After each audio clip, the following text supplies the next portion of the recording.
I said to Yancy that a great deal of what I'm going to say, I'm going to assume that we know the actual facts. I'm going to try to get as much as I can to the detail, to the sort of things that we don't like to talk about as South Africans. I'm notorious for that, and making people think about things that they don't want to think about. So I'm going to try to do that because this is just such an important subject that we really do need to pay attention to it. A great deal, and I've never really wanted to do this, but I do want to start today by saying a great deal of what I say really has a bearing on where I come from. Some 40 years ago, 45 years ago, I was a student activist as well. In 1968, we really did believe that we were just about to bring the apartheid government down, and we were going to do everything we could to do so. Of course, the rest of the story is history. We ended up in jail, we ended up dying, we ended up in exile, we ended up everywhere. But we really did believe. Vincent Mapai is a good friend of mine, and he was, at that time, he was in Atteridgeville. He said that they had a group there in Atteridgeville of Black consciousness activists, and they were quite convinced that within 6 months we shall have overthrown apartheid government. And we had no weapons, we had no army, we had nothing but stones. But we had this confidence that we're just about to finish apartheid. It didn't come like that. And so that's where I come from. I come from this amazing confidence about the possibility of what young people and students can do to make the country better than what it is. And therefore it is for that reason that I, unlike most other commentators, I see the student activism and protests of the last year more than just a mere protest. I really do want to see them as a revolt, as a necessary revolt in bringing into being a very new and different South Africa. A stage, if you like, a further stage in the national democratic revolution that must needs take place. A revolt, you see, is rising up against constituted authority or rebellion, or something that says we must cast off allegiance to the old, to authority, if you like, to be in mutiny against taken for granted order, and in the hope and in the understanding that something new will come out of it. And I'd like to think that if the student activism of the last year and this year is not anything like that, then it falls short of what I think it should be. Because there's a lot about us and our country that needs to change, and to change radically, and to change at a level of depth. A protest, on the other hand, is nothing more than a grievance, a public way of venting out feelings and advancing a cause. What has happened since 2015 in this country is truly fundamental to changing in our country. In fact, I actually don't think that South Africa will ever be the same again. Not just universities, by the way. South Africa can never be the same again. Of course, there are very stubborn things that will not die away. The university system in this country will at least, I'd like to believe, never be the same again as a result of that. And indeed, the lives of those students who were participating in the activism of this time, their lives too have been affected, maybe dented forever. And the issues have been around the universities.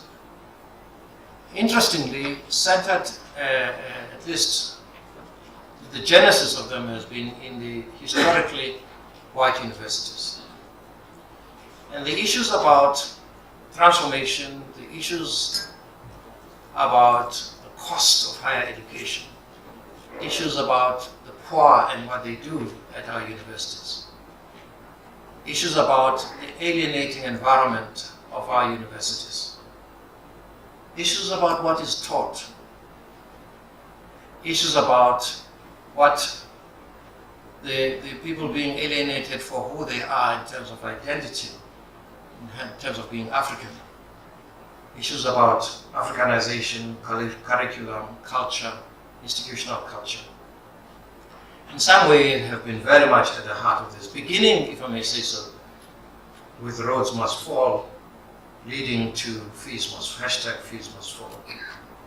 There were issues at heart about inclusion and exclusion, about equality in our country, as we are expected to do in terms of our constitution. And yet, I don't think we should lose sight of the fact that higher education institutions in our country have developed a great deal from where they were, I think, in the 1990s. If we are fair enough, not only have universities tried very hard to incorporate new ways of thinking, new ways of teaching, focused on teaching, caring for those who,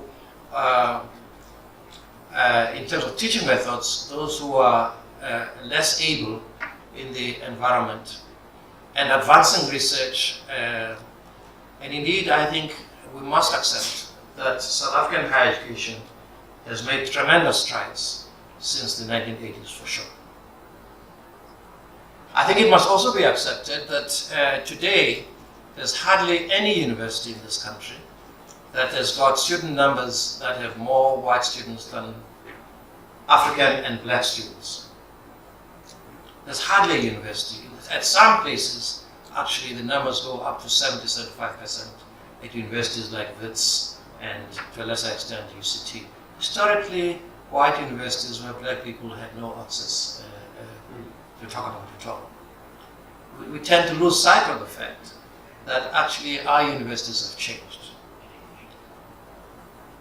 But we also lose sight of the fact that our universities have not changed, in the sense that it is still the case in our country that more white people go to those universities that have come to be known as historically white. And you go to universities like Fort Hare, Walter Sisulu University, University of Zululand, University of Venda, you will find nearly 100% black and African students there, almost. And the only difference would be a few white students who are generally doing postgraduate students, and most of whom may well be members of staff. There's a great deal of advancement, whether we like it or not, on the part of staff at the universities. There's an increasing number of black staff in most of our universities, and indeed women as well. But it is an issue that it is very, very difficult for black people in large enough numbers to become professors, I mean full professors, in most of our universities. And that's a factor that needs examination a lot deeper. And that actually means that, in part, it has to do with the discipline of academia that is a continuing discipline of academia. And indeed it has to do with the gatekeeping responsibilities of academics who've already made it. But that's an issue that needs interrogation rather than set apart. Most South African universities are very much connected with much of the university system in Africa. They're part of the African whole, they're part of systems of universities around the world. So internationalization has become very prominent, and indeed quite a number of our universities do get students and staff from countries other than South Africa itself. So let's face it, the university system of today is vastly different from what it was when I was at university in 1968 and when we were in revolt. And in large measure, it has developed for the better. So let's not say, in much as I say that things have to change, things have not changed, but much has changed and much needs to change.